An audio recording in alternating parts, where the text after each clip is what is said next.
We should observe the ancient ritual of traditional pre-fight donuts. Yeah! Fear does not exist in this dojo, does it? Am I the baddest mofo low down around this time? Shut up! Break, not hit back. Silly Caucasian girl likes to play with samurai swords. You will all refer to me by the name Betty. I know Kung Fu. Thank you, Chuck Norris. I said I don't want trouble. Only a ninja can destroy a ninja. Defeat does not exist in this dojo, does it? No, Sensei!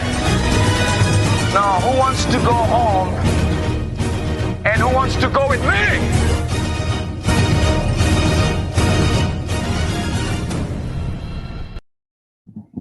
All right, welcome to the Kickflix podcast. I am Nery Saenz. With me today is our good friend Mike, but a different Mike Valdes. How you doing, Mike? What's up, man? Happy to be here. Oh man, thank you for coming. So Kickflix, we review our favorite martial arts movie podcast. I take a lot of liberties with the term martial arts movies. As you can see by the movie that we are reviewing today, which is 1993's Demolition Man. You okay with the wires? Yeah, I'm all good. all right. Figuring it out. Yeah. So we are reviewing Demolition Man, 1993's Demolition Man. Sylvester Stallone, one of my favorite all-time movies. This is a daisy chain. We daisy chain from last episode, which was Equilibrium, because I thought dystopian future cops. Yeah, this was a good daisy chain. So we daisy chain off dystopian future cops to Demolition Man. Mike, you at the end of the episode, you will be tasked with daisy chaining something from this film. I can't wait. Our next movie that we're going to review. I can't wait for you to find out what I've decided. It's going to be good. I can't wait either. Anyways, so we try to have an attempt at some kind of format here. Usually, Mike Mercadal is with us and with me, and usually he likes to go through the IMDb's language. Okay. So the language, the nudity and stuff. Yeah, but I don't even know where that is. I know it's an IMDb, but I'm looking on the website and I'm like, I couldn't even fucking find it. I'll find that for you, brother. As a homeboy who grew up in a conservative Christian home, I know all about where to find what's wrong with the movie. Yeah. Let's see.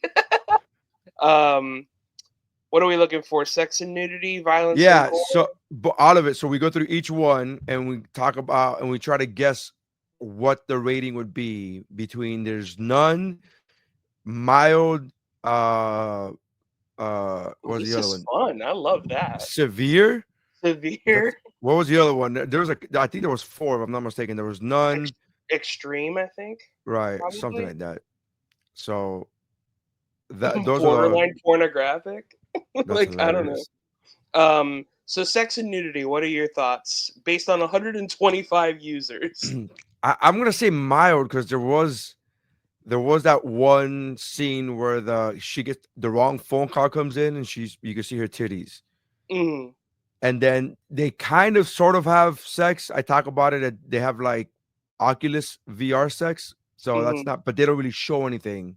Yeah. So, but I'm going to say mild. So you're absolutely correct. Right. It does speak about that sex scene. One of the things that I find that it says that I love is it says blink and you miss it. And something that you didn't consider, we see some of Stallone's ass. Actually, I talked about that. You could actually there are pictures online because he was literally legitimately nude in that scene when he's walking towards to get frozen, and he doesn't use a body double. And there are pictures online of leaked pictures of him fully naked where you can see his whole manliness, his whole Demolition Man, his whole Rocky Balboa. Yeah. Violence and gore. What do we think? Oh, that's got to be see the violence. There's a lot of violence, but there's not gore. So I'm gonna say severe, but So just to put it into perspective for you, there are 4 choices. The choice that we forgot was none. So none. I said mild, none, mild, moderate. That's the other one. I forgot moderate. moderate, and severe. Okay, so I remembered none, but I forgot moderate. So there's none, mild, moderate, and severe. I would say moderate for the gore. 100% correct. That's yeah. very true. There is absolutely no gore in this movie. There's a lot of violence, but there's not a lot of violence. Yeah, a lot of gore. Profanity.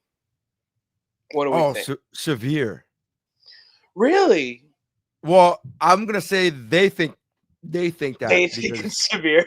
Okay.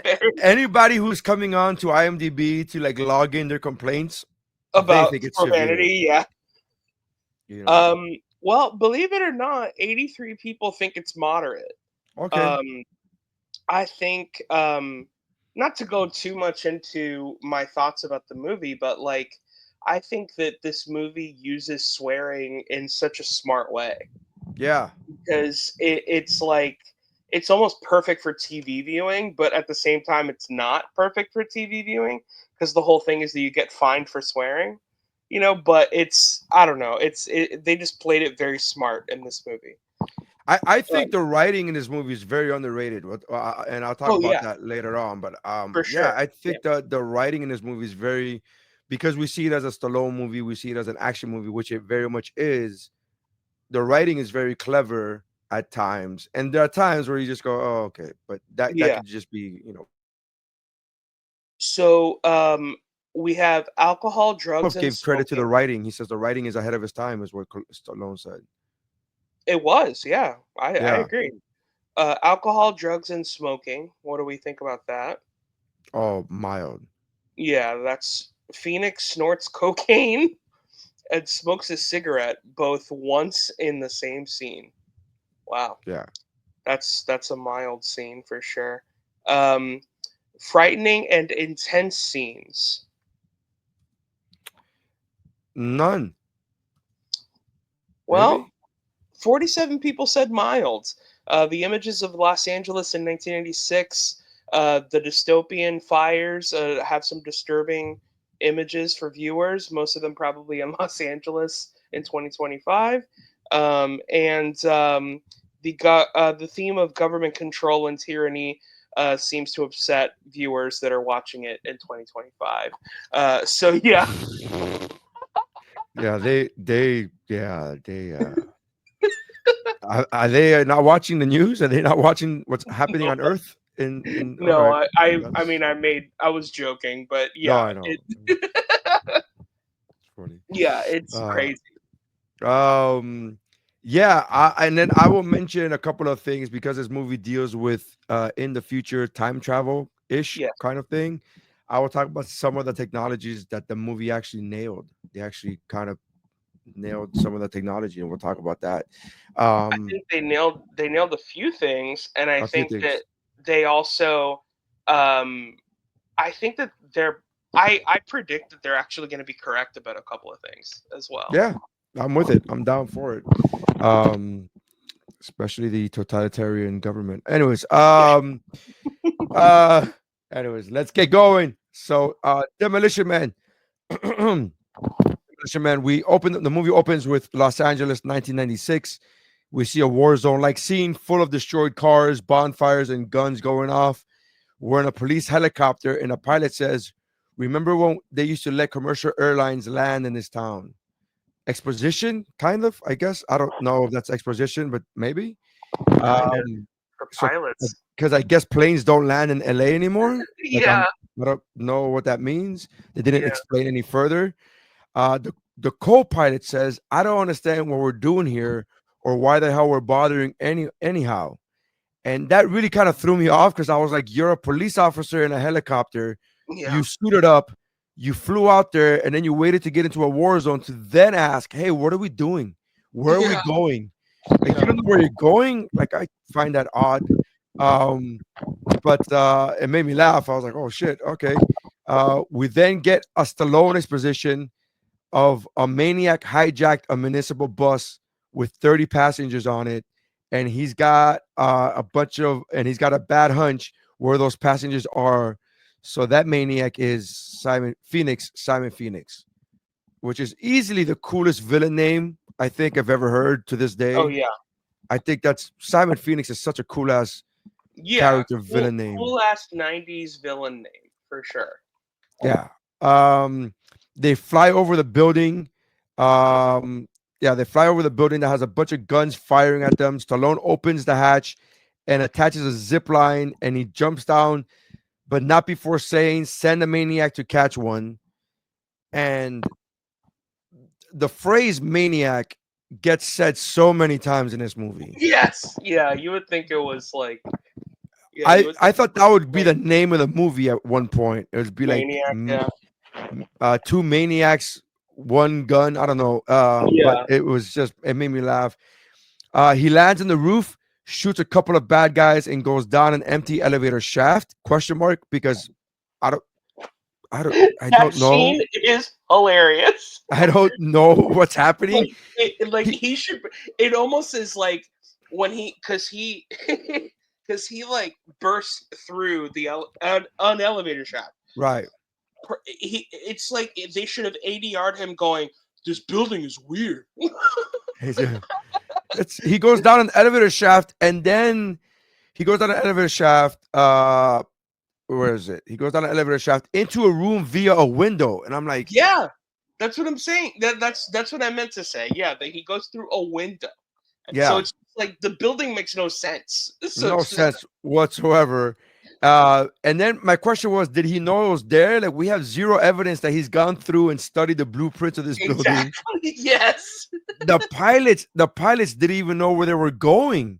Yeah. So this guy not only knew where he was going, obviously, but he didn't tell the pilots where he was going, but he still took the time to study the blueprints of a building that makes no sense whatsoever. Yeah, based on a hunch, by the way. Yeah. On a hunch. It's a cop hunch. It's one of those cop hunches thing. Yeah. Stallone makes his way through the building, beating bad guys up while Simon Phoenix watches on closed circuit television monitors. Phoenix then takes a knife and punctures tanks of some liquid that we assume is gas before snorting some drugs off screen, because we don't actually see that the snorting. It's off screen. We see him. He does a thing where he comes up and goes, but he doesn't. Yeah, we don't really see him. Yeah, we assume. Yeah, we make assumptions. Yeah. So Stallone asks for the passengers, and Phoenix tells him that they're gone. I told the city, look, nobody comes down here. The postman figured it out. The policeman figured it out. But the goddamn bus drivers just wouldn't listen. And I was just like, wait. I was when I was a kid, because I've rewatched this movie a million times, but when I was a kid, I assumed that he just took them hostage. I didn't know that it was because the buses were still running in that part of town. Why are the buses running in that part of town? No idea. Like they're not even getting mail there, but they're like, I gotta get to that building over there. And the bus driver's like, yeah, I guess. I mean, that's fine. What can go wrong? What can go wrong in this place that planes aren't even allowed to land in this town? What can go wrong? It's so funny. Stallone threatens to shoot Phoenix, but Simon has a flame torch, yes, and tells Stallone that he's up to his ass in gasoline, which I'm a bit worried about Stallone's situational awareness capabilities at this point. Yeah. Because he's literally in like 2 inches of gas, and you haven't been able to smell that. You didn't walk in and go, hey, there's gas somewhere. Yeah. So his situational awareness capabilities worried me. He didn't smell the gas that was spilled everywhere. And then he says, I'll set your ass on fire. And is it cold in here? Is it cold in here? And is it just me? His read of that is so good. It's such a good line. He really does steal the film. Like, I think he steals every scene. I'm just gonna set it straight right now. This is peak West for me. Like, this is peak Wesley Snipes. Yes. Like, my God, is he good in this movie? It's unreal. Like, and this is something that I wrote this down, and I was like, something that I missed that the '90s brought was likable villains. Yeah. Like, this guy is so charismatic and likable, but we all know that he sucks. Like, we all know that he's bad. Yeah, But he's a murder death killer. Yeah, he's a, what is it, a 187? He's a murder death killer. That's what he's like. Oh, murder death killer. Yeah. He's a multiple murder death killer. So, but he's charismatic about it. He's so incredible, and also, not even joking, we got to see how he would play the Joker in a weird way. Yes, You know, and he would be phenomenal. Absolutely. All right. So, you okay? Oh, I'm good. You're fidgeting a lot, so just, all right. No, it's my fault. It's my fault. It's coming off in the. All right. So okay. So he goes, is it cold in here, or is it just me? Before flicking the cigarette over to him, and some dope ass. That's like badass talk. Like that's some dope bad guy talk. Like to me, I thought that was like peak. Like what you said. The room ignites and they fight. Stallone beats him up, and fireman carries Phoenix out of the building as C4 explosives blow up the entire building. And I was just like, that dude had tanks of gasoline and C4. Yeah, like that's such an overkill, but I loved it. I thought it was fantastic. Yeah. Outside the police captain, question mark, because I don't know if that's a police captain. It's just somebody that's clearly in authority. I have no idea who that is. Yeah, back at those kind of movies back then, you figured out if he kind of Demolition Man shit. Yeah, well, you knew he was the captain because he was the guy yelling at the good guy. Yeah, yeah. If he's yelling at him about like, I have to talk to the mayor about this in the morning, like you're like, oh, that's the guy in charge. Yeah. He says he's tired of this Demolition Man shit, and I was like, they said the title of the movie in the movie. There you go. Captain tells John he's not supposed to come down there. He's not supposed to attempt the arrest of Phoenix single-handedly, and he was not supposed to blow anything up. Rocky says that it wasn't him this time, tells him Simon dumped the gas and rigged the place to blow. The captain flat out to his face tells him he doesn't believe him. He goes, oh yeah, right, you had nothing to do with it, which is hilarious to me. Yeah. That there's a psychopath, clear as day, cartoon villain apprehended, and the captain's still like, yeah, sure it was him and not you, police officer Spartan, which I thought was hilarious. He tells him that he goes, yeah, right, it wasn't him. He's been trying to nail Simon for 2 years, but try remembering a little thing called official police procedure. Tells him that he did a thermal check and that there were only 8 of them, all part of his gang. Simon must have stashed them somewhere else. They were trying to figure out where the hostages are, the 30 bus hostages are. And again, I need you to remember this because later on in the movie, this is going to come back. Remember that they had said 30 passengers over and over again up until this point. 30 is the number. You need to remember that because it's going to come back around. A firefighter shows up and says that there are bodies everywhere. There must be 20 or 30 of them. They're everywhere. Phoenix says that he told Spartan, but he didn't care. Captain tells Rocco that he tells Rocky that it's his lawyer. It's his lawyer, and he better give him a call. And I thought that the police department union handles that, but apparently they're like, nah, no, nothing to do with this. Get your own shit on this one. Mm-hmm. Then they cut to the title scene, which I always like the title scene. The way they introduce the title scenes is always cool. The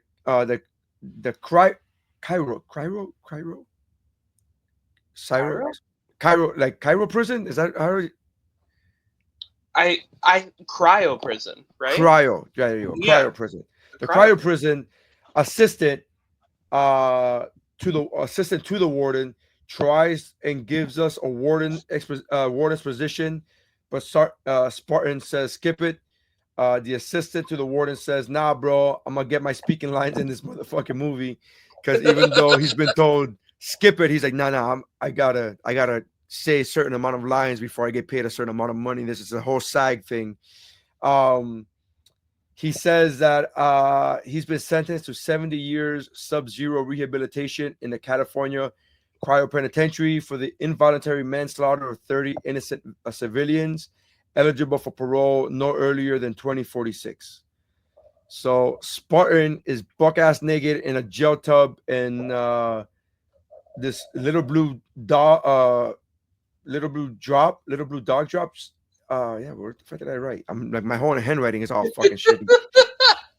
Spartan is buck-ass naked, and then there's in a gel tub, and this little blue drop thing drops in and does the John Lithgow in the mountains when I get it. The little blue drop does what John Lithgow in the mountain couldn't do and freezes him. It's so funny because my handwriting is so shitty that he even typed up. I'm like, what the fuck is this? We cut to August 3rd, 2032. We're in a cryo prison in San Angeles, which we later learn is a megapolis. I didn't even know that was a phrase. Yeah. I didn't even know that was a real thing. But it's a megapolis that merged Los Angeles, San Diego, and Santa Barbara. And we see Spartan frozen. We get PA's position to learn that William Smithers is no longer the assistant to the warden, but now he's the actual warden. 36 years, but it took 36 years to get that promotion, but he got that promotion. Got it. We see a FaceTime call, which, man, they fucking nailed that technology. Yep. A FaceTime call, they nailed that shit, man. You know what else they nailed? Texting and driving. Texting and driving, they nailed that shit.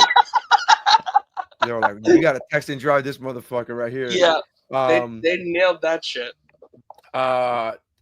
We see a FaceTime call from Lieutenant Lenina Huxley. She's checking in as her duty log irrationally requires it. That's what she says. My duty law irrationally requires me to check in to see how the prison population is doing. And does the tedium continue? The warden is an asshole and gives her a sarcastic, your question is,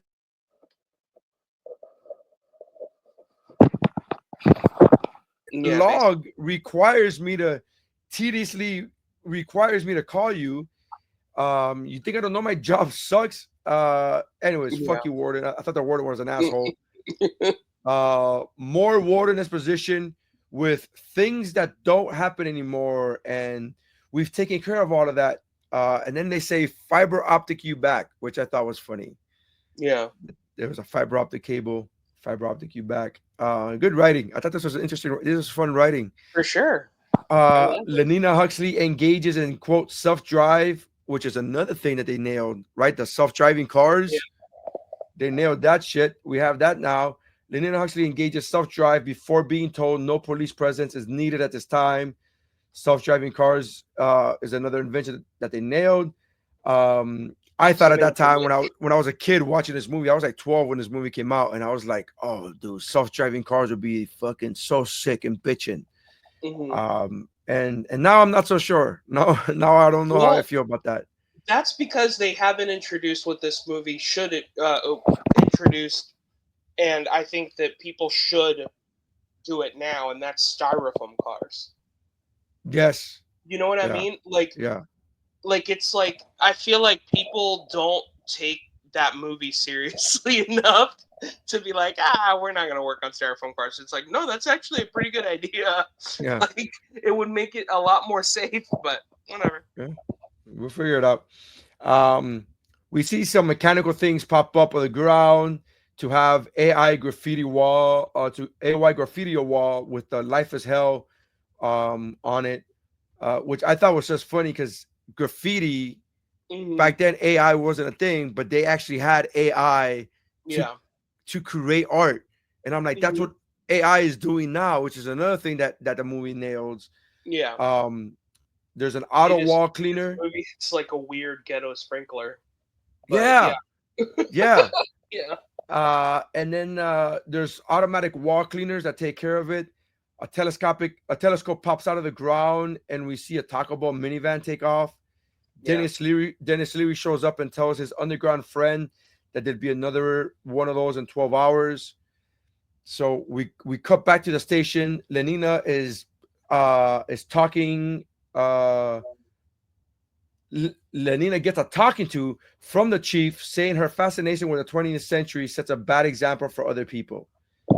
She then calls him a sanctimonious asshole, and we see this is where she gets fined a half a credit for a sotto voce violation, which is the only time in the movie that we hear a sotto voce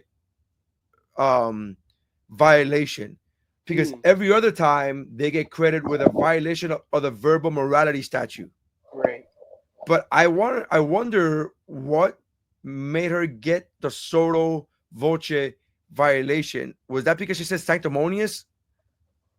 Maybe it could be who she said it to. I don't know. Like, could that be part of it? I don't know. What is sotto voce? I don't know. That's Latin or Italian for some shit. But anyways, but I had the captions on and I was like, did I hear that right? Because I was used to hearing the violation for the verbal morality statute. Right. All right. Lenina's office is a Spencer's gift shop. It's fucking just funny. It's just a whole fucking explosion of 20th century memorabilia, all of which violate the contraband ordinance 22 apparently. To be fair, the front half of a Spencer's gifts, because there are no dildos in there. Yeah, so well, we don't know. We didn't see her whole office. We just that's saw true. We didn't see all four walls. So we didn't see all four walls. Yeah, we don't know. We don't know where the dildos are. Yeah. And I think she did. She even did. She did have a lava lamp, right? If I'm not mistaken. Yeah, she did. It's hilarious. It's a fucking Spencer's gifts. It is. Phoenix is Simon Phoenix is thought out for parole hearing, and after mocking and annoying the warden by repeating everything he said in Spanish, he easily escapes by unlocking the voice-activated restraints with the password teddy bear, which I gotta be honest with you. It's a cool ass line. The way he reads it is super cool. He goes, do you have anything smart to say before you go back in the ice? And he goes, yeah, teddy bear. So the way he reads it is really cool. And I get it that they need to make it like, hey, he has some kind of like knowledge of technology or whatever that he didn't have before. But the whole time I'm thinking to myself, why would you have restraints on voice activation? Yeah. Like that's just voice activation seems like something that you have to make something easier. And I don't think that restraining somebody should be done easy. Like, you know what I mean? That should like, anyways, whatever. That's neither here nor there. To mention, like, you know, it's like also teddy bear is something that like it doesn't take like a rocket scientist to figure out to say that word. You know what I mean? Right. But also it's not something that criminals are going to be thinking about. I don't know. You never know. Somebody like Phoenix, I would think, you know. Okay. He seems like a guy that would be thinking about teddy bears. Who's that? Huh? Who is that? I don't know why I said Phoenix, but like what's his character? What's his face? You know who I think would, you know what movie criminal I think would say teddy bear is the guy on the plane in Con Air. Yeah. Who's played by what's his name? Oh man, what's his name? Real ugly dude. Yeah. That he was in Boardwalk Empire. Forget his name. Steve Buscemi. Steve Buscemi. So that guy, I feel as if he would have Steve Buscemi and his looks, but I think, but he's not a great looking guy. He knows that. He's I mean, he makes money off of not looking good, but that makes, you know, and he's a really good actor. He's really super. He's a very good actor. Yeah, but because God is real. So that's how it works. You're that ugly, you have to be good at something. Yeah. So he does a teddy bear thing. He beats the fuck out of the guards with martial arts. This is where this becomes a martial arts movie, is because he uses martial arts. Yesterday, as I was watching it, I was like, "Oh, here are the kicks in the Kickflix. Here we go. Boom. The literal 3 kicks. Boom. Martial arts. Phoenix takes the warden's eye out with a pen and uses it to get out of the prison. In the station, they get a distress call for code 187, which no cop knew what that meant. It meant murder, death, kill, and none of these cops knew that. Yeah, and I thought that was I knew that because of this movie. Oh, really? So before this movie, because I was 12 years old when this movie came out. So before this movie, I had heard 187 in rap songs, but I didn't know it meant murder, death, kill. I just sang it. I was just, singing shit like 187 with my gun in your mouth. Like I had no idea what I was singing. Sure. So didn't know it was a police code. Yeah. So there goes that. So they say it's the first recorded offense of a 187 since September 25th, 2010, which is roughly 22 years without a murder. And I thought that was pretty impressive. 22 years without a murder. Yeah, that's crazy. Implausible. Lenina pulls up the morning schedule for parole hearing. Here's the thing that I don't know if you caught. I had never caught this before, and I've seen this movie a million times. She pulls up the schedule for the parole hearing.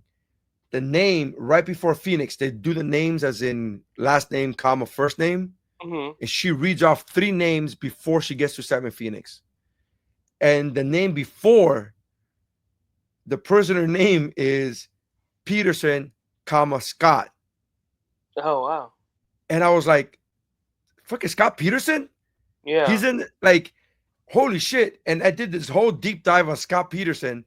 This movie came out in 1993, which was 9 years before the murder of Lacey Peterson, which is the crime that Scott Peterson got convicted for. That's crazy. Which I was like, what are the odds? That at all. So yeah, it's very quick, it's very fast. Yeah. She reads off the names, and then the pilot was like, it's Phoenix, Simon Phoenix. He's an evil that you've never heard before. And that guy's cool as shit. That guy's such a great actor too, man. Oh yeah. Yeah. He's the black dude with the goatee character actor. So good, man. Yeah. He's in like everything. He's he's always that guy where you're like, oh, he's in that thing and that thing. Yeah. You can never remember what it is, but then you're like, he's in everything. He's in everything. Phoenix makes his way into the city, where to his surprise, he can now easily hack into all modern computer networks. He says, damn, I'm possessed. I wonder if I can play the accordion too, which again, great line. He's so good in this movie. He's so good in this fucking movie. I don't know if that line was written, if it was scripted, or if he came up with it on his own. This is why I think this is peak West, because I think that he can make a subpar line seem so badass. Yeah. Like he can make a line that's like literally anybody would read it and you're like, yeah, I mean that's kind of cool. And it's like he says it and like puts some like zhuzh in it and you're like, what in the world? This is the greatest thing I've ever seen. Like, yeah, like anybody can say, I'm gonna set your ass on fire, but he goes, I'm gonna set your ass on fire. Like you're like, man, this guy's amazing. Yeah, it's great.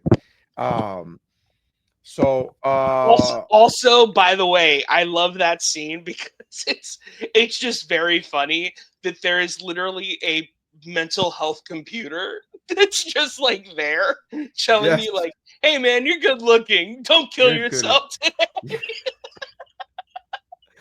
Which it's immediately made me think of Futurama, where they have the opposite and they have suicide machines. So funny. Yeah, it's so funny. I immediately thought of that. I was like, hey man, you're good looking. So funny, yeah. Oh, it's so good. And he just I feel like nobody likes me. Away. Yeah, nobody likes me. You have so much to live for. And he just puts them away. Fantastic. Several cops arrive and they interrupt his hacking. Annoyed, Phoenix then taunts and kills the officers with ease. First using the anti-graffiti wall to kill one of them, and then he uses martial arts to dispense of the rest. Yes, Mike, you're killing me with the microphone, man. You're killing me with the noise. It's just brutal. You know what it is? I think I might be hooked up to my headphone and that's what's going on. And I'm not hooked up to my actual microphone. To the what? You're hooked up? I might not be hooked up to my actual microphone. Can you hear? I can hear you. Can you talk? Can you hear me better now? Can you hear me better now? I can hear you. I mean, it's different. I don't know if it's better, but it's different. Let's see. Oh, that's better. That's better. That's better. That's better. You're good. Okay. See, but that sound of the mic, or that sound when you keep fidgeting, that's you can hear is like the shirt rubbing on the mic is what it sounds like. Okay, so that's because it's the audio is going into my microphone. Okay. So you can't hear this. I mean, I can hear it, but it doesn't sound as good. Okay. All right. I'll just stay as still as possible. Yeah. That's or just hold up the other wire. Just I don't know what you were doing, but that. Yeah. Fair enough. Several cops show up. He kills one of them. He dispenses the rest with martial arts. The modern police, who have never had to deal with such primitive violence, are shocked and gets taken out easily. And then he blows up a car. Oh.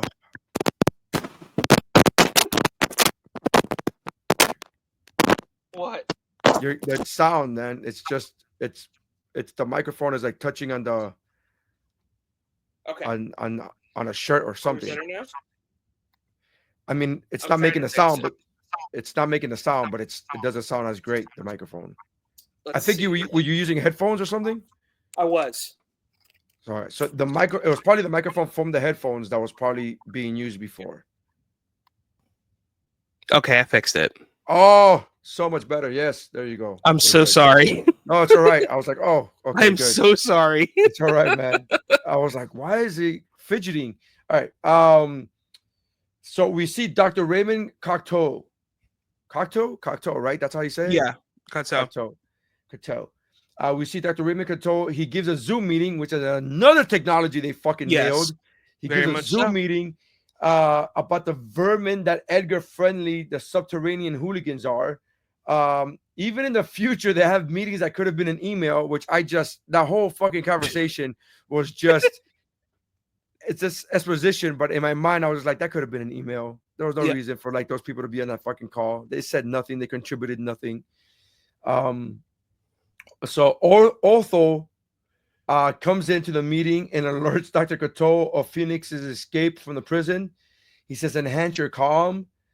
Dr. Cocteau tells the chief to do everything in his power to get Phoenix. Lenina asks Officer Zachary Lamb, which is the black guy, how Simon was captured in the 20th century. He tells them about John Spartan, the Demolition Man. We learned this from Lenina Huxley. Tells us that he got 1,000 arrests in 3 years. It's crazy. That's an absurd amount of arrest. Yeah. In 3 years, there are 1,093 days. Yeah. And he got 1,000 arrests in 1,093 days. Yeah. Which is just shy under one arrest a day. I mean, I think by the fifth one, you'd be like, I mean, we should send him to prison, right? Right. Like there's like by the fifth one. Like, like what do you mean? No, he arrested 1,000 people. Oh, he arrested 5,000 people. I thought no. For some reason, I thought you said he got arrested 1,000 times. He had 1,000 arrests. He arrested 1,000. I was like, what the fuck is he talking about? No. Yeah. That's hilarious. You thought I was talking about he got arrested 1,000 times. Christ, send the guy to prison already. No. He got arrested. He arrested 1,000 people in 3 years, which is hilarious to me. He got 1,000 That is arrests hilarious. That's an absurd amount. They couldn't make it, 200, 300. That's 100 arrests a year. That's a lot of arrests. That's 1,000 arrests in 3 years is absurd. That's good if you're Spider-Man. like 300 arrests a year is good if you're Spider-Man. That's insane. That's so crazy to me. That's so crazy to me that I was just like, dude, he would have been made cop of the century. He just would have been promoted. He would have been just. Why is there still crime? 1,000 arrests. Yeah. There aren't enough people. Everybody's arrested. Everybody's arrested. The prison, even the prison is like, we don't have any more space, man. Well, there's no space, man. Jesus. Yeah, one of these is a Taco Bell. Jesus Christ. Like that's hilarious. Lenina and Zachary convinced the chief to get him out of the ice and reinstate him. The old-fashioned cop to catch an old-fashioned criminal. And at first the chief was like, that's crazy talk. But then they're like, we don't really know how to handle this guy. We're not really trained to handle this. And so they talk him into it. Lenina tells Rocky that Adrian is dead and that Simon Phoenix is loose. He asked for a cigarette, but cigarettes are bad for you. Anything that's bad for you is illegal. And then they list off the list of things that are illegal: alcohol, caffeine, contact sports, meat, bad language, chocolate, gasoline, uneducational games. I thought was just wild. He gives a high five to somebody. So they tell him, hey, they bring him up to speed. They go, hey, Simon Phoenix, is out. We need you to catch him again. And he goes, I caught him the first time, and then you sent me to prison for that. Fuck you. I'm not doing that. And he goes, well, if you're not going to do that, we'll send you back to the ice. So, of course, he agrees. He gives a high five to somebody because they wanted to do that. No, that pandemic, no touching thing. He gives a high five to somebody. We learn about the 3 seashells. He sees Zach, which is the helicopter pilot. And they said, oh, they finally grounded him. And he says, they seem to be friends, but the way they talk to each other is so like brash, but they seem to be friends. And then Nina Huxley says, this was in my report. This is how insecure heterosexual males used to bond. That's hilarious. And I was like, that's a fucking bar. That's a bar. Funny. That's so funny to me. I was like, that's such a bar, dude. It's still funny. It's still funny. But here's the thing, though. They didn't say anything crazy. They weren't like, hey, how you doing? Hey, how you doing, you homo? They weren't saying anything. They were just saying like, oh man, shit, they grounded you. You were a damn good pilot. It's like, there's nothing insecure about that. Yeah. But I like the line, but just their conversation had nothing to do with, right. If it was behavior. If it was real 90s, like men busting each other's balls, like it would have been completely different than we saw. Yeah. But yes, you are absolutely right. Like there is no like negative thing that they're saying to each other in all reality. They use a curse word to say, shit, you were a damn good pilot. Like that's really what he's, and I was that's really it. Yeah. Yeah. I was like, what about that says insecure heterosexual male? Like that's so funny to me. It's still a bar, but it's still funny to me.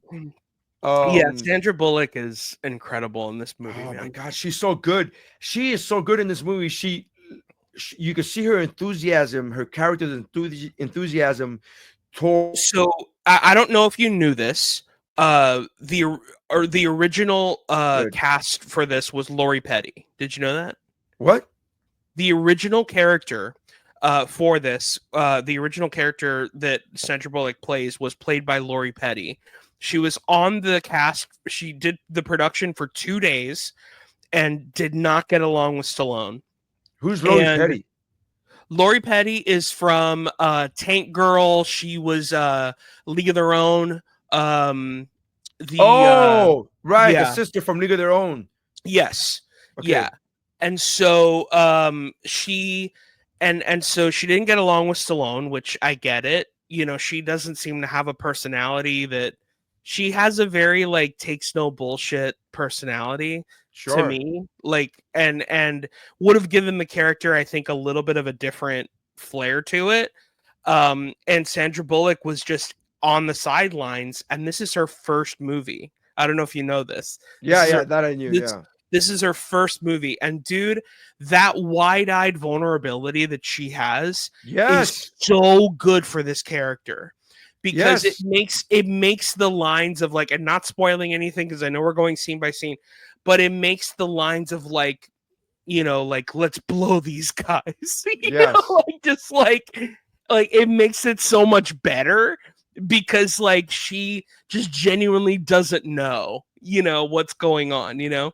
So yeah, she's incredible in this movie. And also her next movie after that is Speed, which I find very funny because she just looks good driving a car, like, and so it just made sense that her next movie was Speed with Keanu. It's fantastic. I loved her in this movie. Everybody did really good in this movie, but yeah, she did. It's one of those roles. She made it her own, so much so that it's hard to picture anybody else in this movie. Yeah. And I do think you mentioning her, Lori Petty. You mentioning her, I could kind of see her in this role, but me too. But I'm just picturing like the girl from A League of Their Own. Exactly. Yeah. You know what I mean? It would have been different. It would have been completely different. And that's okay. But I like what Sandra brought to it. Like it just is a way better character the way that Sandra does it. Right. Yeah, that's pretty interesting. Do you know who Fred Decker is? No, I don't think so. Okay, so Fred Decker is he was the writer for the Monster Squad. Remember the movie The Monster Squad? Oh yeah, didn't he do a pass on this movie? He did. So he did a pass in this movie. He's uncredited. Yeah, an unofficial rewrites. But the main thing that he added was the prologue to the 1996 version. 1996. There was no 1996 when the script was done, which I find hilarious because he says he was quoted as saying, "If you don't show Kansas, Oz isn't all that special." And I thought that's a brilliant way of saying it. That's so brilliant. It's so great. And I was like, I don't understand why he's uncredited, but they give him, recognition, I guess. But he did a rewrite on the script. Yeah, it's fantastic. I wish we would have written a building that makes better sense.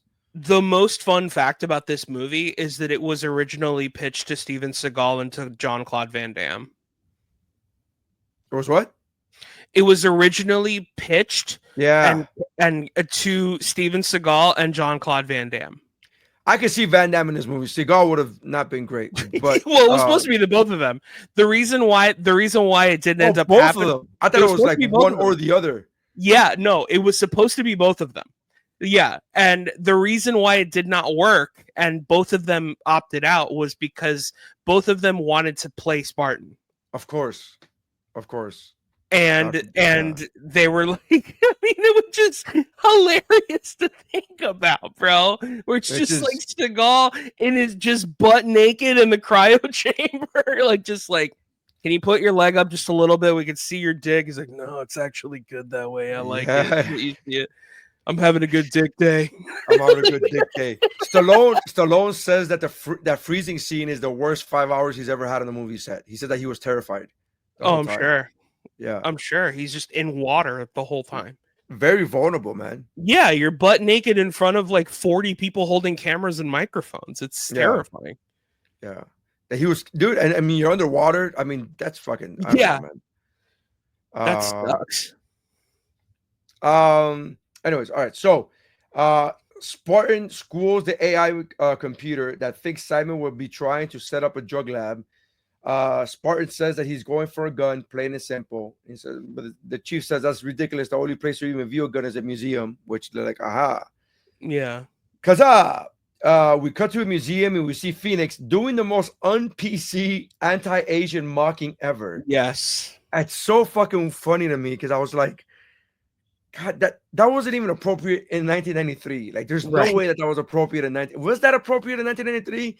No. And I don't think it was appropriate in 1993, which I think is why he did it. Because I think he was like, this is how much of an asshole this guy is. Yeah. Right. And but he was just like, and I was like, again, so likable that he gets a pass. Yeah, because he's evil. Look, it's like, bro, I know he's evil. It's fine. Yeah.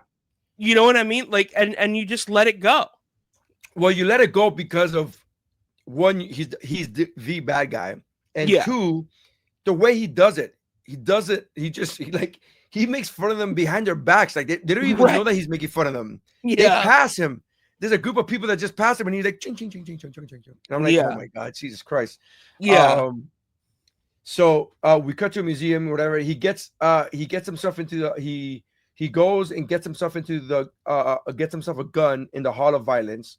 Mm-hmm. The guy comes up to him and says, "What seems to be your boggle?" And I'm like, man, what a great boggle line. What seems to be your boggle? By the way, I looked up boggle and Google was like, did you mean Google? And I was like, no. Boggle is you looked it up on Google. It's like, did you mean The Game by Milton Bradley? Yeah, Google was very confused. Google was like, no, you meant Google. Google meant I wrote boggle and it literally like tried to do a spell check, and I'm like, no, I'm spelling it right. It's boggle, man. Yeah. And he has some great lines in this. He's like, what seems to be your boggle? And he goes, how much do you weigh? Throws him into the case, into the gun case. Yeah. This is another great scene, another great line that I feel maybe it was written. I don't know. We don't have the script, but I feel like if you told me that he came up with this on his own, that Wesley came up with this on his own, I would totally believe it. Mm-hmm. Where he's getting the shit from the guns and the whatever the gear from these mannequins there. And he says, "Excuse me, Rambo, I need to borrow this." And I just thought, hilarious. That's so great. Yeah. That he says, "Rambo, excuse me, Rambo." And I'm like, oh man, that's so that great. Feels I will say, if I would actually be more impressed if it was written than if he came up with it on the day. Because if the movie was meant to have, Van Damme and Seagal, why would Rambo be a thing? It's so exactly. Good. It's so good. So like him doing that, clutch, so good. Yes. There's I always like when they, especially in Stallone movies, I always like when they mention somebody else's famous character in a different movie. If you ever watch Tango and Cash, and then Stallone stops a truck that they think it looks like a gas fuel truck, but he thinks it's drugs. And then he was like, I'm tired of this Rambo shit. And then Stallone himself says Rambo was a pussy. And I thought, I remember watching that as a kid going like, oh my God, Rambo himself said that Rambo was a pussy. Like it was just That's funny. It's one of those things, Spaceballs, where they call her Rambo and she's shooting the gun. Whenever they use a super famous character in a movie, I just thought I always liked it. I was like, oh, the fourth wall kind of breaks a little bit, Of course, There's a great shootout scene and a fight scene in the museum. We have future guns. We have hand-to-hand combat. We have martial arts. We have this guy's waving the fat TV sets. Stallone is hitting him with. He goes, "You're on TV," and he's like waving the fat TV sets, which is hilarious. Then they do the electronic wand, which I forgot what they're called, whatever. But he hits him with that where Simon is in the water. Simon flips over onto a car. I mean, all of these things are great, man. It's a great action sequence. This whole thing in the museum. Phoenix escapes and he unexpectedly runs into Carto. He holds him at gunpoint, but is unable to kill him. Kangto then orders Phoenix to kill Edgar Friendly, the leader of the Scraps, which is a name that we find out later what this group name is, the Scraps, which is hilarious. Yeah, it is. Fucking Scraps. You're going to name your gang the Scraps? Yeah, the Scraps. Phoenix runs off before Rambo gets to Carto, which is where Carto learns about who he is and then invites him to Taco Bell. He begrudgingly accepts. We learn through Spartan's position that Cocteau is the man in charge and the one who created this cryo prison. Why am I keep getting stuck in that word? Prison. Cryo prison. It's because you are Latino, just like I am. Yeah, and we all have dyslexia. That's so That's true. why. It is part of being Latino. Cryo prison and the architect of the whole way of life. On the way to dinner, we learned that Lenina Huxley has been doing some research on Spartan from the Schwarzenegger Presidential Library, which again, another just chef's kiss good about including Schwarzenegger in this movie. Now, when did so Schwarzenegger pops up in this movie, so does Jackie Chan. Yeah. At when did the Last Boy Scout, not the Last Boy Scout, what's the Schwarzenegger, the Last Action Hero, when did that come out? 90 it was very close, because I remember I did some research on Demolition Man, and a lot of the reviews are like, this movie is way better than Last Action Hero. So Last Action Hero came out in the same year. Yeah, it had to have been the same year. It came out in the same year. I'm trying to figure out the date. So it came out June 13th. June 13th in 93 is when Last Action Hero came out. And this one came out October 8, 1993. So Demolition Man came out second, but they were obviously filmed very similar. They were filmed at the same time, right? Yeah. But I love the fact that they give a shout out to each other in each other's movie. Of course. Because in Last Action Hero, you remember that alternate universe where he goes, "Oh, look, it's Stallone in Terminator 2, Judgment Day." And they have that cutout in that blockbuster of Stallone on the bike. And it was so good. And I thought, man, it's so good. So they talk about Stallone being president, you know. Hang on just a second, because I have a theory on why this happened, but I'm going to Google it. Is there a possibility that all of these were tie-ins to Planet Hollywood? Maybe. Because Planet Hollywood came out in 1992. Yeah, maybe. Maybe they just so wanted there was to a possibility that there were that all three of them, because it was Bruce Willis, yeah, it was Demi Moore, Arnold Schwarzenegger, and Sly Stallone were all contributors of Planet Hollywood. Yeah. So that could be the reason why they're all like kind of nodding at each other. I mean, it's great because it makes I loved it. It's super funny in movies like that where they kind of break the fourth wall. Yeah, I loved it. I thought it was great. So we learned about the Schwarzenegger Presidential Library. We learned that Taco Bell was the only restaurant to survive the franchise wars, which means that now all that Taco Bell, I think they're predicting the future there. That's what I think. I think they're predicting the future.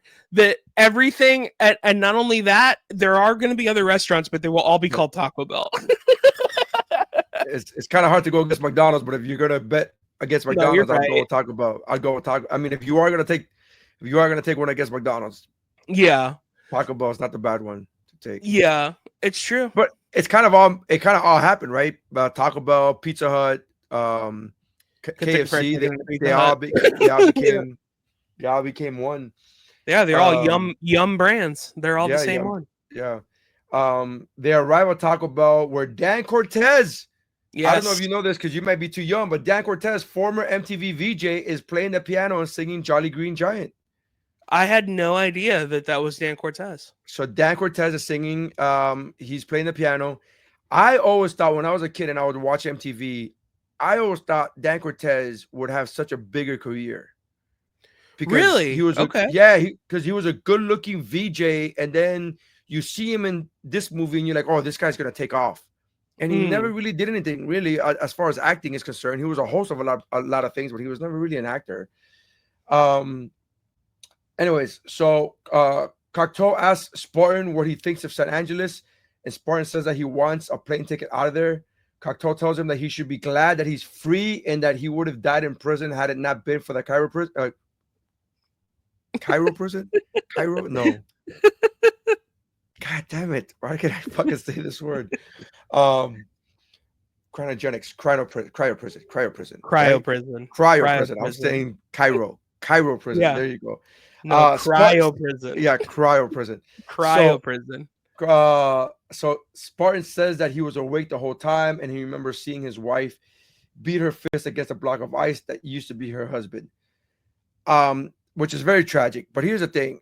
When Cocteau goes, "Oh, you would have died in prison if it wasn't for the Cairo prison." And I was like, "No, he wouldn't. He's 36 years. It's true. He would just be old." He would be He wouldn't have- older, yeah, but he wouldn't have died. Yeah, it hasn't been 85 years yet. It's fine. He would have been, Edgar Friendly shows up to rob Taco Bell, and Spartan stops him. Cocteau explains that those people are called scraps, and choose to live beneath them in the sewers and abandoned tunnels. Cocteau shows up. Cocteau goes home where Phoenix has shown up and changed the verbal command of lights to illuminate, which I thought was again a great line delivery where he says illuminate, deluminate. He goes, now you try.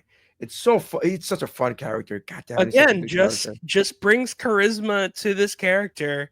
It's peak. It's peak, man. There it is. S level, dude. When asked how he got there, Phoenix says he wish he knew. He's got passcodes, routes to secret underground kingdoms, complete access to industrial data grid interface in his head. He doesn't even know what those things mean, but he likes it. He likes it a lot.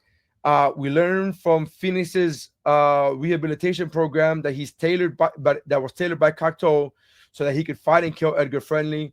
Phoenix then tells Cocteau to release additional cryo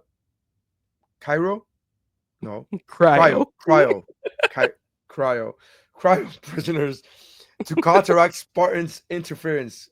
So funny. Yeah. Cryo prisons. There you go. Yeah. I got it now. I got this motherfucking now. Cryo prisons. A chiro prison is going to be somebody who does chiropractic, right? A cryo prison. Or in Egypt somewhere. Yeah. A cryo prison is something where they're frozen. Yes. Lenina asks Spartan to have sex with her, and they have this meta VR sex, which we talked about earlier. Yeah. Spartan's confused. He wanted to have real sex, but that's illegal now.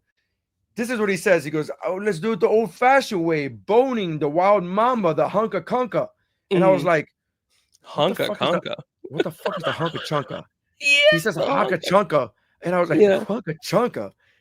Sir, that's not a fucking phrase. That's not a real word. That's never been a phrase. It's never caught on. Never. It's only been said once in Demolition Man. You know what it was? It was probably Stallone going, I'm just gonna add one in there for me. Yeah. It was Stallone being like, this is good. Yeah, I'm gonna add one in there for me. And it's like, think this is what he calls it? Do you think that's what he calls it in his life, in his personal life? If he does, I owe him an apology because that's hilarious. Stallone calls sex like he calls his wife, like, hey, what about the hunka kunka? What about the hunka? What they say, hunka chunka? That's what he calls it, hunka chunka. The hey, hunka chunka. You want some hunka chunka? What? Let's do it, baby. Dude, I don't even think Elvis would say that if he was eating ice cream. Like it makes no sense. Like nobody says that. Nobody calls it the hunka chunka. The fuck is a hunka chunka? What are you talking about, man? Like, I thought you only played somebody who had fucking who had brain damage. I didn't know you were actually fucking brain. Jesus, man. Yeah, that's true. The hunka chunka. So anyways, babies are now made in a lab. Spartan tries to break the law with her. She kicks him out. This is where the writing, you could tell, gets a little bit here. Mm-hmm. Spartan goes into his apartment. Remember, he just asked her, where am I sleeping? And she goes, oh, I found you an apartment. I found you a sleeping domicile in my building. So she found him an apartment in her building, which again, fine. But he's asking this as they're walking into the building. Like he's like, wow, this is where you live. This is very great. I like this. And then so Spartan goes into his apartment that he's just learning about. And I'm thinking he's dressed in his like formal attire to go to fancy Taco Bell. And I'm like, where did you get dressed? Didn't you know where you were living before? Like you got dressed from in the police precinct, I guess. I don't know. So that was a little bit weird to me, the writing. I was like, why did suspension of disbelief? You have to, I had to give a couple of things a few leniency points. Yeah, you just go, okay. Yeah. All right. He watches the DVD again, another technology that they hit on because we had DVD for a while. I mean, we don't have it anymore. It came and went. Yeah, they predicted it though. So he watches the DVD of the security footage outside the museum. While watching, Spartan takes out a needle and thread from the quote behavioral engineering. And we see Spartan ask why he knows how to sew, and Lenina explains to him that it's part of his rehabilitation program. The computer assigns each inmate a genetically dispositioned skill or trade. And I thought to myself, because he gives her a sweater, and I'm like, now, I'm not a seamstress like Stallone is in this movie, so I don't know. But it seems like one ball of yarn is not enough to do a whole sweater. No. He just made a whole Unless sweater. it's for like a baby. Yeah. And you like it was a full-grown adult sweater, and I was just like, okay. It's a full-grown adult cashmere sweater. Yeah. He had a cashmere. He did a whole cashmere sweater. It like, doesn't even look like he did. He did what takes a factory of workers to do. Yeah. With machines. He did it with a needle and thread, which is hilarious to me. That's fucking great. So he's a seamstress. He then learns the skills that Phoenix has been given. And I wrote down all the list. I wrote down the entire list of skills. Urban combat kill. Not urban combat skill. Urban combat kill. I'm like, whoa, why is that even a trade? I don't even understand. Torture methodology, computer override authority, survival tactics, weapons training, martial arts, because that's why it's on the Kickflix. Yeah. Murder, death, kill. It just says murder, death, kill. Like that's a skill. Yeah. What are you talking about here? Okay. Explosives technician, violent behavior. And I'm like, oh, okay. Like that seems a bit overkill. Yeah. For a guy who's just robbing Taco Bell vans. Yeah. I thought, okay, all right. They go to Cocteau where they suspect he's in cahoots with Phoenix, and Cocteau tells him that Spartan and his past are the past and that they're dead. Tells Lenina to send them back to cryo status. Getting it. Cryostasis.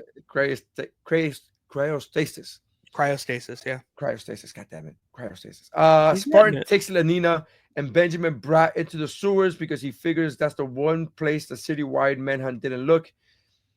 In the sewers, Spartan gets a rat burger and a beer, and he pays with it. He pays for it with Lenina's watch, which is a Rolex. Yeah. And I was like, cops are fucking rolling with Rolexes now in the future? Jesus. I don't know, man. The future. I think she's heavily in debt. I gotta be honest. I mean, you never know. The future could be that like their future that they created.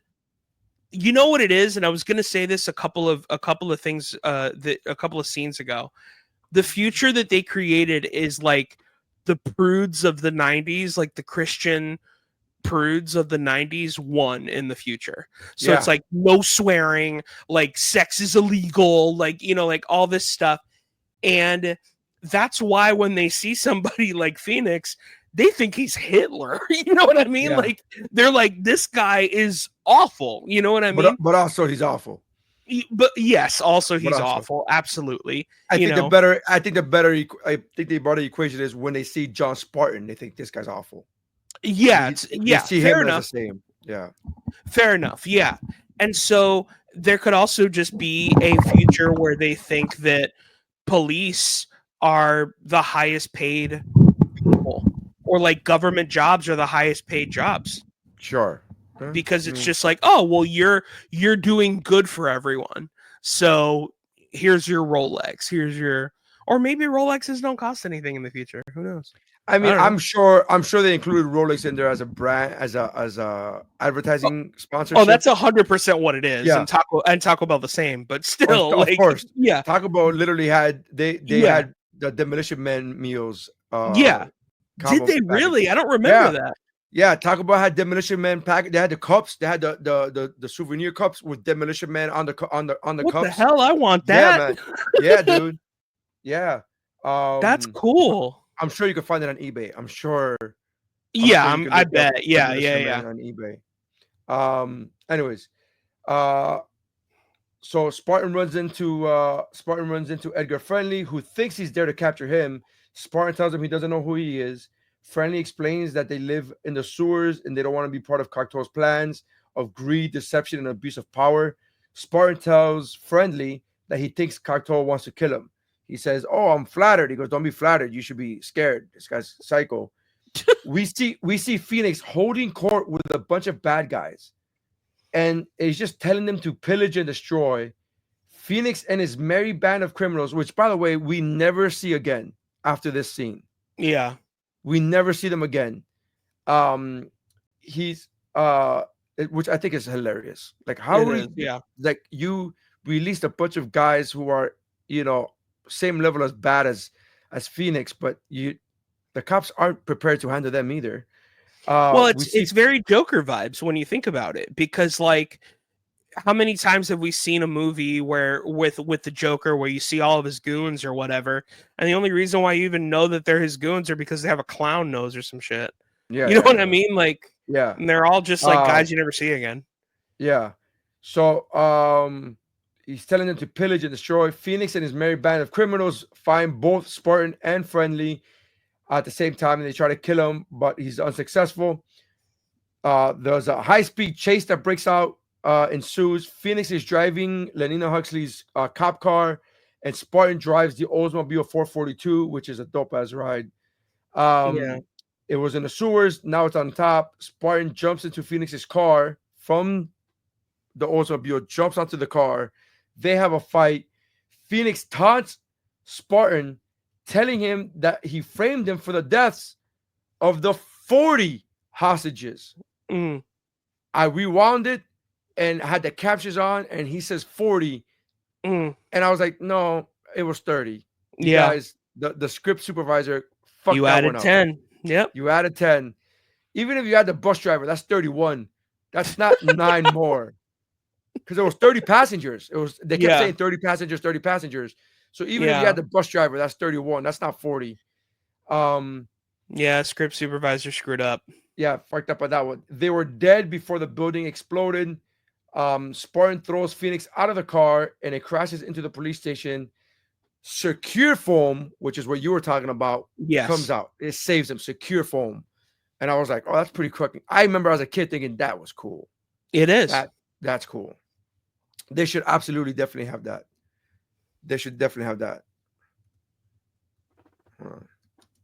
And they should definitely come up with that. Mm-hmm. Yeah, I think so. I think that would be super fun. It'd be way safer. You know what I mean? It would be. It would be safer. Okay. By the way, if anybody is curious, the Taco Bell Demolition Man meal was a burrito supreme with nachos and a large drink. As it should be. And it was $5. Dude. Oh, to live in 93. You know? Yeah. When you weren't craving a $9 when a $9 Discovery meal wasn't like the greatest deal on the planet. So the Demolition Man cup was actually just the Demolition Man logo. It wasn't the poster. It wasn't a movie poster. It was a white cup, and it had the poster. It had the logo that you see on Simon Phoenix's overalls. Yeah, that's the logo for like being frozen. That's the whole, That's cool. Cryo prison logo. There it is. Got it. Nailed it. Nailed it. Nailed it for the Taco Bell cup. That's all that we needed. That's all we needed. So Cocteau is pleased with Phoenix's terror. He gleefully boasts that he intends to use the chaos that he orchestrated to make San Angeles into a flawless pearl. That is even more authoritarian. And Phoenix compares him to an evil Mr. Rogers, which I thought was a bar. That's hilarious. It is hilarious and pretty dead on that he is an evil Mr. Rogers. And then he gets one of his minions to shoot and kill him. They then put cocktail bodies into the fireplace, and then he begins thawing out 80 cryo prison most dangerous convicts. And I thought to myself, that's so many. Yeah, that's so many. Spartan uses Spartan uses the baton on Lenina for her safety, so to get her out of the equation. He then goes into the cryo prison. Him and Phoenix fight. Spartan uses the baton that is used to freeze the inmates, to freeze Phoenix, and then kicks his head off of his body, which again, great scene. Perfect. Do we know when, off the top of our head, do we know when Terminator 2 was released? Was that 92? I believe so. Yeah, I'll look that up, because I just thought, man, this is a great another use of nitrogen. What's the word I'm looking for? Of the nitrous of the oxide. Ice, the nitrogen that freezes them. And I thought that was. I'm sorry. Nitroglyceride. Whatever it is, right? What's it called? Is that what it is? Nitrous. Yeah. It's something along those lines. Yeah. Yeah. The same thing that freezes the T-1000, right? It's the same thing that freezes that. But both of those scenes where the thing is frozen and he kicks off, and then the Hasta La Vista scene or whatever. That's such a great. Both of these scenes are great because of the same reason. I just think the effect is amazing, and I think it does a great job of it. Terminator 2 was 91. So yeah, so this was afterwards. All right. The police fear that the loss of Cocteau and his cryo prison will end society as they know it. Spartan urges them and the Scraps to work together, combining the best aspects of order and personal freedom. Huxley and Spartan kiss, and then they leave the scene together, which I was like, this is. I was gonna say, do you think that was necessary? What? The whole kiss thing? Well, I think it brought back the whole because she was so disgusted by it, but she didn't know what she was disgusted by because she had been brainwashed into believing that physical touch is gross, and so. I liked it. I thought that the kiss was necessary because she goes, "Oh, are all bodily transactions that good?" And he goes, "They're even better."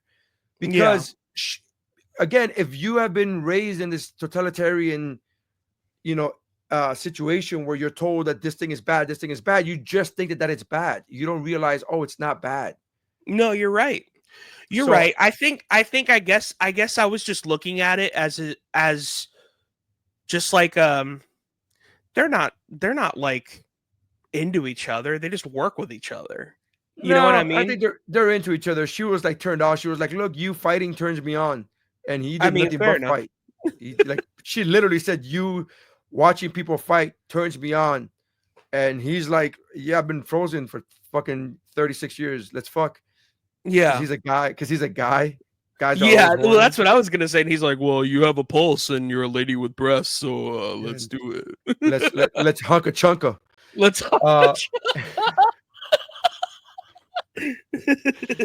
Oh shit! Bringing it back. Right. So that's it. That's the end of the movie. What are your thoughts, Mike? What's your favorite scene? This movie is so good. Little bit. Did you watch this movie as a kid? So I was just about to say this. Little bit about my history for the listeners of this podcast. Nery knows a little bit of my history, but I grew up very much like the people of the future in this movie. Very, very everything was bad. Touching people was bad. Cursing was bad. All of this is bad. So movies like this were completely under my radar.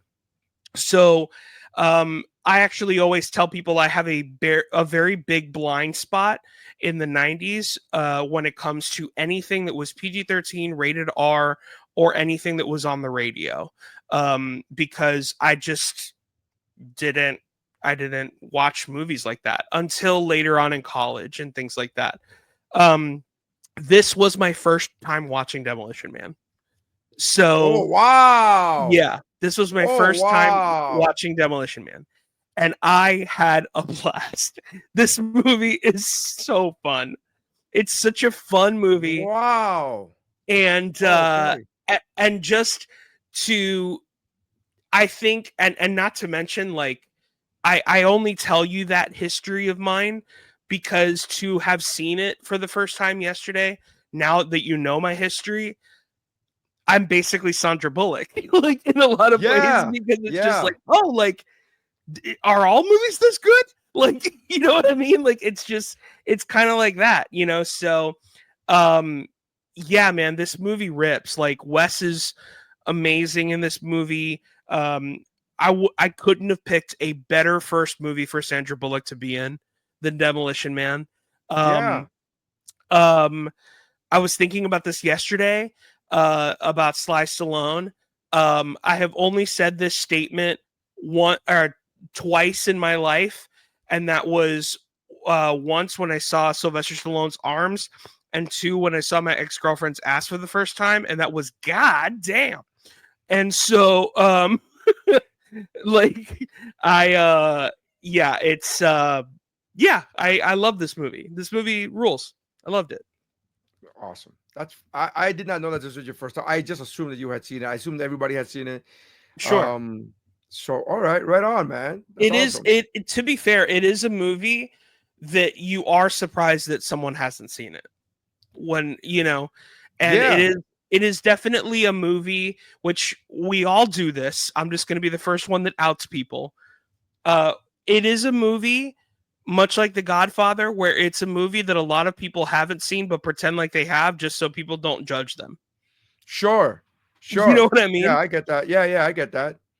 Yeah, I was just it was such a big successful movie as far as like ticket sales and money. So I just assumed that everybody had seen it, right? Like, I believe where are the numbers here? I'm trying to get the numbers. So if I'm not mistaken, I see here that it said Demolition Man. Yeah. It says, the budget was between 45 to 77 million, and the box office was 159 million. So it was a huge success. I mean, huge. I just assumed that everybody had seen it. But that's awesome, man. I mean, I had never watched Equilibrium, which is the film we did before. Yeah. And if you've never watched it, save yourself. Don't watch that movie. That movie fucking sucks. But yeah, so Demolition Man. All right, right on, man. So, what would you rate it? What would you rate the movie? What do we do out of 5? Yeah, out of 5. Okay, so I would go 4.5. Yeah, I'd go like 4.5 seashells. Why not? All right. So 4.5 seashells out of 5. That's awesome. What is your favorite scene? I have a couple. My favorite scene is probably Sandra Bullock doing the let's blow these guys away. Yes. Yeah, same thing. You know what I mean? Blow these guys away. Yeah. and then Wes's I'm gonna set your ass on fire. Yeah, like, that's a good, it's just so iconic. That's so a good line. That's a good line. I like when at the end, when they're gonna fight and they're in the cryo. I had it. I swear to God. Yeah. Hey man, you were doing good for a while. Cryo prison. Yeah. So, and then Spartan looks at him and goes, "Is it hot in here or is it just me?" And then he goes, "Good memory." I love that. I love that scene. But you could tell 2 different actors reading the same line, and you could tell there's a difference. Oh yeah. Right? Oh yeah. But I would say, I think my favorite scene, and I'm gonna go with what my favorite scene was as a kid. And all the action sequences are fucking great. I love them all. I really do love this movie a lot. I think the museum fight scene is the best. The museum fight scene is awesome. That would probably be my favorite fight scene. But what I really loved growing up was the fact that he ate a rat burger, and it was so good to me. Sure. I love that scene. Yeah. And he understands Spanish. He doesn't speak it, but he understands it. And I'm just like, Yeah. oh, there's as a Hispanic kid watching this movie growing up, and I was like, oh, cool, he knows Spanish. And it's just like he doesn't know Spanish. He just knows the fucking knows a script, what it says, you know. But, That's what it says. But I dug it, man. That was my favorite scene. My rating for this movie is a 5 out of 5. It's a perfect. I love this movie so much. Yeah. And I would say 5 out of 5 Hunka Chunkas is what I'm gonna give it. That's the best way to put it, bro. So I did want to say this before, but I forgot. Marco Bramilla, the director of this movie, this is his first movie, and a lot of people are like, "How the hell did he get this movie? He'd never done anything before." He was recommended by David Fincher. Did you know that? Oh, I didn't know that. Yeah, David Fincher recommended him because he had worked with him on music videos, and he recommended him to do Demolition Man. This movie was a success. He got a blank check to do whatever movie he wanted. His next movie was a movie called Excess Baggage, which is a movie no one has seen except for me, because it stars Alicia Silverstone, and I had such a crush on her that I didn't care that a movie with no plot was part of it as long as she was in it. This movie looked like it was literally shot through garbage. It is awful. That's hilarious. It's awful. And he hasn't worked in movies ever since, because that movie was such a bomb. Just 2 movies?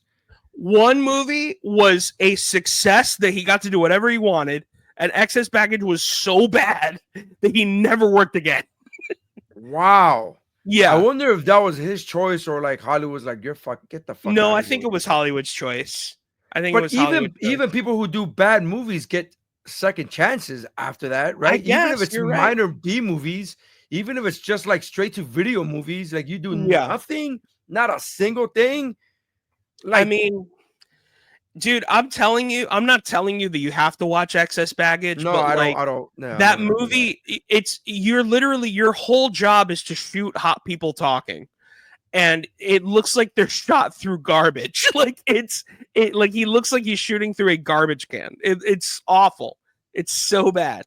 And just like, I mean, I'm sure he didn't write the movie or anything, but like the movie is so incredibly bad. And also, like, why go to that movie as your passion project next? Like, do something else. I don't know. It was just he did a television series called Dinotopia. Okay. It was a TV show. When did this come out? Was this before? I know he just done a bunch of music videos since. Yeah, and it came out in 2002. So yeah, and it was a TV show called Dinotopia. I've never heard of Dinotopia. Yeah, so he did that. He has works. He works in collections of the Museum of Modern Art in New York, and there we go, the Guggenheimer Museum, and like he's an artist again. Yeah, I guess. So that's weird, huh? Yeah. Honestly, bro, like he did a fantastic job with this movie in particular. Like, I think that this movie is just like, honestly, man, any good movie, I always say, any good movie is lightning in a bottle. Right. Because there are so many things that could go wrong, and it did so many moving pieces, man. Yeah. And this movie is lightning in a bottle. Like it's literally like everything about it is so good. And you could, like, the whole Lori Petty thing, you could see it working, but you're glad it didn't. You know, the Steven Seagal Van Damme thing you could see happening, but you're glad it didn't, because it wouldn't have been successful. Would have been probably straight to VHS, straight to the gas station. I would have liked I could see Van Damme doing this as with Sandra Bullock type of deal. Like, not both of them. But Seagal was never. No, this was not good for Seagal. It would have never worked with Seagal. But Van Damme as Spartan, I can see that. And I'm a huge, again, I love Stallone. But I could see Van Damme doing. To be fair, they did do something similar with Double Take, you know, because Wes and Van Damme are in Double Take. Yeah. So there you go. See what else is there. So apparently he's he's an artist. This guy's an art. He has art collections, and the director. I'm talking about the director. honestly, bro, that's where the money is invest in art, invest in stuff like that, because that's how you get your money. I'll tell you that. All right. So we usually, because I picked Demolition Man, we usually go off of a daisy chain from something from this movie. What is your selection for episode 38? I'm so curious if you have even the slightest thought of what you think I would pick. I don't know, man. I don't know. You have no idea? I have no idea. Because again, it has to be some kind of martial arts movie. There has to be some small, no matter how small of a fraction of a martial arts in the movie. So I'm thinking, I have no idea. Okay. I have no idea. So I'll give you a little bit of a hint. I immediately thought about it when I realized that the biggest tie into this was Taco Bell. Okay. Taco Bell, fast food restaurants. Taco Bell. Everyone loves it. Taco Bell. It's gonna be Godzilla. Nope. No, because Godzilla doesn't have martial arts in it. So I'm trying to hit me. Tell me what it is. It's gonna be Kung Pao Enter the Fist. That's funny. Okay, because you Taco Bell, and then I haven't seen Kung Pao, so I don't know. So there is a part. There's a part where there is like the master sensei is walking through the temple, and he's just going, "Oh, Taco Bell, Taco Bell. Everyone loves a Taco Bell and chorito. Okay. Oh, bean burrito." And there's like everybody's there with a bean burrito from Taco Bell. It's fucking hilarious. Okay, I haven't seen the movie, so all right, right on. So it stars Bill Odenkirk, I believe, or Steve Odenkirk, not Bob. But he is apparently, I found this out yesterday, teamed up with Jim Carrey on everything. Wrote a lot of his stuff in Living Color. Wrote Ace Ventura with him. Wrote all these different movies. Liar Liar, did a pass on Liar Liar. Did a pass on all these great Jim Carrey comedies. And then his movie that he did where he starred in it was this movie called Kung Pao Enter the Fist. And it is a movie where it's an old Japanese martial arts flick that he CGI'd himself into, right? And so everything is overdubbed. Yeah. And so everyone's speaking Japanese, but there's English speakers, and yeah, it's great. He fights cows. He fights a woman with one giant boob. It's great. All right. Well, that's the next movie, Kung Pao, Way of the Fist, right? Way of the Fist, is that what it is? Way of the Fist? Yeah. Enter the Fist. Enter the Fist. I'm sorry. Enter the Fist. Yeah. All right. So we look forward to that, man. Mike, anything you want to promote? Anything you want to plug? If you're watching this today, or the day that it comes out, or the week that it comes out, I'm going to be at Florida SuperCon on Saturday. I'm going to be headlining that, and then I'm going to be. Is that Lisa still running that? No, Lisa's not running it anymore. Okay. She's actually running GalaxyCon now. So yeah. And then we love Lisa Correo. We love Lisa Correo. That's actually where I first met Mike, is at SuperCon. Yeah. That was a great show. And I have a couple of other shows coming up next month as well. Everything you can find it on my website at thekidfromup.com. And that's it. Right on, man. That. So that's Mike Valdes with an S at the end. Check out my comedy at Nery Saenz Comedy, or NerySaenz.com. I'm sorry. It could be at or whatwashisname.com. If you have not yet subscribed to our YouTube, subscribe to the YouTube, subscribe to my YouTube. I'm trying to get more watches and likes on there. So thank you for that.